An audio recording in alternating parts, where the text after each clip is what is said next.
poem is called Bridal Shower. Perhaps in a distant cafe, 4 or 5 people are talking with the 4 or 5 people who are chatting on their cell phones this morning in my favorite cafe. And perhaps someone there, someone like me, is watching them as they frown or smile or shrug to their invisible friends or lovers, jabbing the air for emphasis. And like me, he misses the old days when talking to yourself meant you were crazy, back when being crazy was a big deal, not just an acronym or something you could take a pill for. I liked it when people who were talking to themselves might actually have been talking to God or an angel. You respected people like that.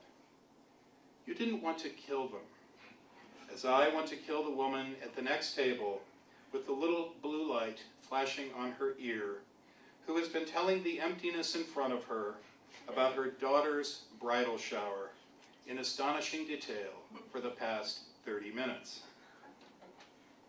Oh, person like me, phoneless in your distant cafe, I wish we could meet to discuss this, and perhaps you would help me murder this woman on her cell phone. After which we could have a cup of coffee, maybe a bagel, and talk to each other face to face. The poem is called, once again, I Fail to Read an Important Novel. Instead, we sit beside the fountain, the important novel and I. We're having coffee together in that quiet first hour of the morning, respecting each other's silences in the shadow of an important old building in this small but significant European city. All the characters can relax. I'm giving them the day off. For once, they can forget about their problems, desire, betrayal, the fatal denouement, and just sit peacefully beside me. In the afternoon at lunch near the cathedral, and in the evening after my lonely historical walk along the promenade, the men and women, the children, and even the dogs in the important, complicated novel have nothing to fear from me. We will sit quietly at the table with a glass of cool red wine and listen to the pigeons questioning each other in the ancient corridors. Beyonce has a well-known song called Say My Name, and I think that's really all you need to know about the poem. Beyonce's singing, and what's strange about that is, first of all, I somehow know who Beyonce is. And second, the voice I'm hearing is coming from the earbuds of an iPod plugged into a kid sitting about 30 feet from me on the 4th floor of the library on a humid summer night, the buzz of cicadas outside sounding weirdly like the buzz coming from his head.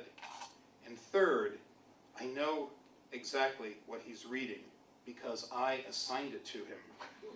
It's the immortal Paradise Lost by John Milton, and it's very long, and it's very hard. And it's a terrible thing to be reading late in the summer, time running down, life running out, the moon throbbing just above the trees, and somewhere out there a woman is leaning against the fender of a car, waiting for you to shift her transmission into submission. And God knows I don't blame this kid for blowing out his ears at an early age as Adam and Eve stand there stunned in the garden, stupidly covering their crotches as if that would do any good, as if it would stop Beyonce, dark serpent, from reminding this nice Catholic boy in his brand new Tommy Hilfiger muscle shirt with his fresh round the biceps badass barbed wire tattoo that in this fallen world he's never, ever gonna get his smooth white hands on what they burn for. And this poem happened last summer in front of the cafe I frequent in Cleveland. The poem is called Sparrow. On the bricks of the patio, a sparrow is struggling with a used tampon. It half flew, half dragged here from a dumpster across the street. The tampon resembles a wounded rat. Those of us enjoying our coffee and New York Times in the spring morning pretend to ignore it. But all the suns and all the galaxies and all the planets around our own paltry star are turning on the same invisible pulleys that drive the sparrow to build a cozy little crib in the eaves under somebody's gutters, and to find, sooner the better, another sparrow who hears the same music of the spheres. You can't argue with that. And though some of us on the patio might believe that what the sparrow is wrestling with is the blight man was born for, the curse Adam fell for the bird, it's an engineering problem.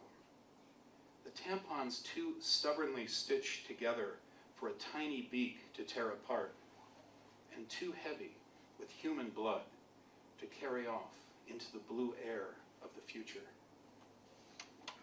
It's called the table. I'm helping my brother-in-law knock apart an old table by the tool shed, a table they've loaded with planting pots and fertilizer bags for years, until a decade outside in wind and rain has done it in. And suddenly, as in a myth or fairy tale, when the son recognizes his lost father under the rags of an old beggar, I realize it's the kitchen table of our childhood, where my mother and my two sisters and I regathered and regrouped inside a new house in a new state after the divorce. The dinner time table where we talked about our day, practicing our first fictions over pork chops and mashed potatoes when Mom had a job, or fish sticks, or fried spam, or chicken pot pies when she didn't. Where we dyed our Easter eggs and played through rainy days of Scrabble. Where I sweated over algebra and the infernal verbs of the Germans. And our mother would finish a bottle of wine and lay her head down and weep over everything, terrifying us into fits of good behavior, of cleaning and vacuuming, until she snapped out of it as if nothing had happened and made it up to us by doing something crazy like making pancakes for supper. The table where my uncle got me drunk for the first time, and where I sat down to dinner for the last time with my grandmother. The table where my sister announced she was pregnant. Where I said that on the whole, Canada had a whole lot more to offer than Vietnam.